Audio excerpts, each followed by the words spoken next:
माफ करा महाराज, माफ करा. कालपर्यंत तुमच्या नावानं पोट भरणारे आज मतांच्या लालूचे पोटी औरंग्याच्या समाधीचे चिरे भक्कम करतायत, त्यांना माफ करा.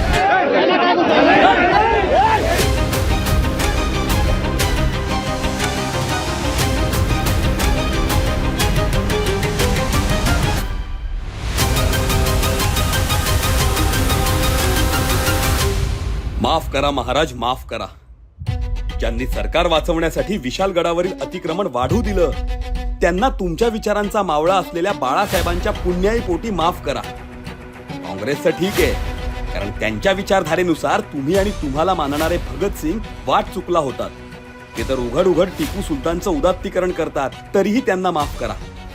कारण तुम्ही होतात म्हणून त्यांची सुनता झाली नाही हे त्यांना मान्यच करायचं नाही. पवार साहेबांचं काय, त्यांचे मानसपुत्र जितुद्दीन बिनधास्तपणे अफजल खान स्वतःच्या सीमेचं रक्षण करायला आला होता असं बरळतो. मात्र मिठ्या आदित्यला तो तुमचा अपमान वाटत नाही. म्हणूनच त्याने बांगलादेशातील हिंदूंच्या कत्तलीवरील चर्चेच्या वेळी झोपेचं सोंग घेतलेल्या राहुल गांधीला मिठ्या मारल्या. त्यांना माफ करा. आज आदित्य ठाकरे, उबाठा गट, पवार गट, काँग्रेस मालवण मधील तुमच्या कोसळलेल्या पुतळ्यावरून राजकारण करतायत. पण हेच लोक ममता बॅनर्जींच्या बंगालमध्ये घडलेल्या मुलीच्या बलात्काराविरोधात तोंडातून ब्र देखील काढत नाहीत. आणि बदलापूरमध्ये सरकारने आरोपीला बेड्या ठोकून देखील, केस फास्ट ट्रॅकवर घेऊन देखील राजकारण करतायत. महाराज, कल्याणच्या सुभेदाराच्या सुनेला तुम्ही साडी चोळी देऊन सुखरूप पाठवलं होतं. मात्र बलात्कारासारख्या घटनेचा देखील हे राजकारणासाठी वापर करतात, कारण सत्तेपुढे यांना काहीच दिसत नाही.